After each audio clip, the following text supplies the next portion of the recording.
Have you ever stopped to notice that the person you show to the world might not really be you? That every forced smile, every automatic response, every role you play could be building an invisible prison? What if I told you that most people die without ever having truly known who they are?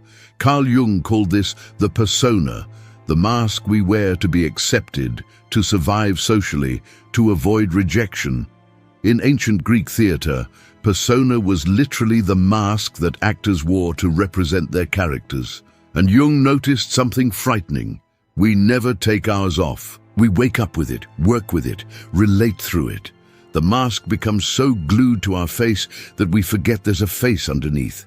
We live an entire life playing a role we didn't even consciously choose.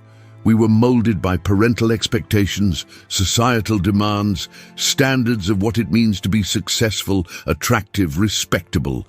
And in the midst of this impeccable performance, something inside us dies a little each day. Think about how many times today you acted authentically. How many times you said exactly what you thought, felt what you really felt, without filtering it through what others expected of you. The truth is harsh. Most of us spend our entire lives on autopilot, operating through this persona, this fabricated identity. And the price of this is devastating. Jung observed that when we live exclusively through the mask, something terrible happens. Our true essence, what he called the self, becomes imprisoned in the shadows.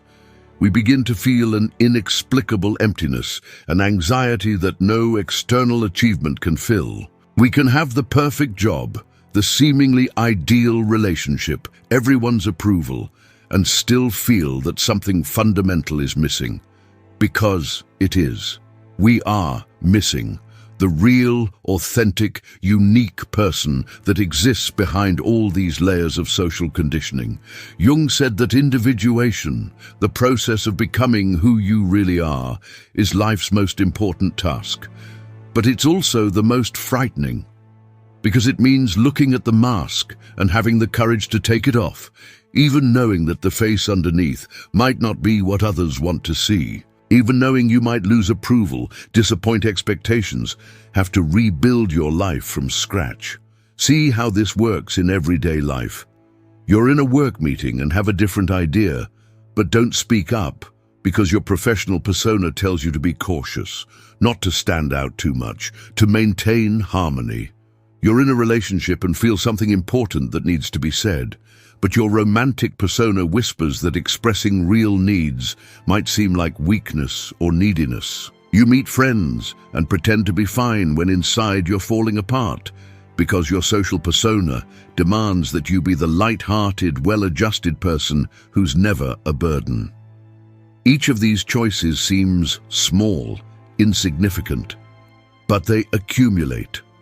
Day after day, year after year, you build a life that looks perfect on the outside and hollow on the inside. Jung studied this deeply in his patients. He noticed a pattern.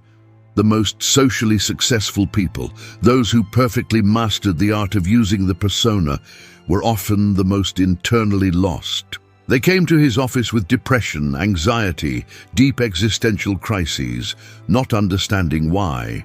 After all, they had everything society promises will make us happy. The problem is they had achieved all this by being someone they weren't, and you can't fill an existential void with persona achievements. It's like trying to quench thirst by drinking seawater. The more you drink, the thirstier you get. Have you felt this? That sensation of watching your own life from outside, as if you were an actor in a boring movie you didn't choose to star in. If this idea has already resonated with you, imagine what comes next. Subscribe so you don't miss this journey back home, back to yourself. The deeper question is, why do we do this? Why do we choose the prison of the persona instead of the freedom of authenticity? Jung had a disturbing answer. Fear. Visceral fear of rejection. Abandonment, not belonging. We are social animals. Our brain was programmed during millions of years of evolution to prioritize group acceptance above almost everything. Being expelled from the tribe meant certain death. So we developed this sophisticated ability to read the social environment and mold ourselves to fit in. The problem is we live in a completely different world now, but we still carry this ancient software. The child learns early that when they behave a certain way, they receive love, approval, security. And when they behave another way, they receive rejection, punishment, emotional abandonment. So they begin to build the persona, an edited version of themselves that maximizes love and minimizes rejection. The naturally sensitive boy learns to be tough. The naturally assertive girl learns to be docile. The creative child learns to be practical. The introspective child learns to be social. And so we go cutting pieces of ourselves, sacrificing entire parts of our psyche on the altar of acceptance. Jung called these rejected parts the shadow. Everything the persona cannot be gets repressed, hidden in the unconscious. But here's the secret that changed my life when I understood it. These rejected parts do not disappear. They stay there in the shadows, screaming to be seen, recognized, integrated. And when we ignore them for too long, they begin to sabotage our lives in ways we can't understand. Repressed anger becomes psychosomatic illness. Denied creativity becomes depression. Hidden vulnerability becomes deep loneliness, even when surrounded by people. Think about your own life. Which parts of you were considered unacceptable as a child? Which emotions did you learn to never show? Which dreams did you bury because they didn't fit the image you built? These aren't theoretical questions. They're doors to your liberation. Because as long as you don't look at these rejected parts, as long as you don't integrate your shadow, you'll be condemned to live a half-life, being half of who you really are. Jung had a radical concept. He said we don't become enlightened by imagining figures of light, but by making the darkness conscious. That the journey of individuation isn't about becoming someone better, more perfect, more acceptable. It's about becoming whole. And whole means embracing everything you are, including the parts your persona considers unacceptable.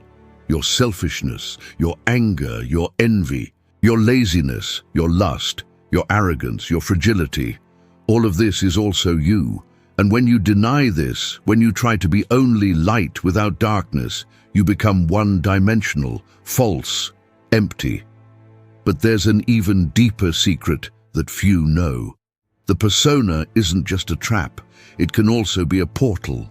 Jung was too wise to say we should simply abandon the mask and live without filters, expressing every impulse. That would be psychosis, not authenticity. The persona is necessary. We need it to function in society, to relate, to not hurt people unnecessarily. The problem was never having a persona. The problem is when we identify completely with it, when we forget it's a tool and think it's who we are. The solution Jung proposed was revolutionary: consciousness, using the persona consciously, like an actor who knows they're acting. You can choose to be professional at work, loving at home, playful with friends, but always knowing these are your expressions, not your entirety. Always maintaining contact with what's behind the mask. This completely changes the experience. You stop being the mask to become the one who uses the mask when necessary. The difference seems subtle, but it's the difference between prison and freedom. And here's the real transformation. When you stop living exclusively through the persona, when you begin to integrate your shadow, when you allow yourself to be authentic even if imperfect, something magical happens. The right people start appearing. Those who love you for who you really are, not for the performance. Relationships become deep instead of superficial. Work becomes expression instead of obligation. Life gains color, texture, meaning, because you're finally present in it, not just playing a role. But I'll be honest with you, this path hurts. It hurts a lot at first. You'll disappoint people. You'll lose relationships that only existed because you wore the right mask. You'll face your own shadows and won't like what you see. You'll have to rebuild your identity from scratch without the crutches of external expectations to guide you. Jung called this ego death, and every death, even when it's for a rebirth, is frightening. But you know what's more frightening? Reaching the end of life and realizing you never really lived, that you spent 80 years playing a character that wasn't even yours, that you died without ever having truly been born. So the question remains, how much longer will you wait? How many more years will you give to the persona before reclaiming your own life? Jung said it's usually a crisis that forces us to this awakening. A serious illness, a devastating loss, a public failure. Something that breaks the mask and forces us to look at what's underneath. But it doesn't have to be this way. You can choose to wake up now. You can start today observing your persona in action, noticing when you're being authentic and when you're just performing, questioning why you act how you act, feel how you feel, choose how you choose, beginning to integrate the rejected parts, talking to your shadow, bringing light to the internal darkness, and gradually, patiently, you can begin to live from your real center, from the self, not from the persona. You can become who you were born to be, not who you were taught you should be. This is the work of a lifetime. Jung knew this. He himself spent decades on this journey, facing his own demons, integrating his own shadows. And what he discovered changed not only his life, but psychology forever. He discovered that at the center of every human being exists something untouched by conditioning, something unique, sacred, authentic. He called this the self, and he said the purpose of life is to make this journey from ego to self, from persona to wholeness. The empty life of those who live only for the mask doesn't have to be your story. You can choose differently. You can start taking off the mask, even if just for a few minutes a day. You can start feeling your real feelings, not the ones you should feel. You can start speaking your truths, not the ones that are socially acceptable. You can start living your life, not the one others projected for you. And yes, it will be uncomfortable, it will be confusing, it will be scary, but it will also be real. It will be yours. It will be real life, not a well-executed imitation. So take a moment now, breathe deeply, and ask yourself, who am I when I'm not trying to be anyone? That answer, that search, is the beginning of your freedom. If this video touched something deep in you, if these words resonated with something you always knew but could never name, leave your like and subscribe to the channel. Share this message with someone who's also tired of living for the mask, who's also ready to wake up, because this journey is better when we're not alone. And together we can remember who we really are behind all these layers of conditioning. See you in the next revelation.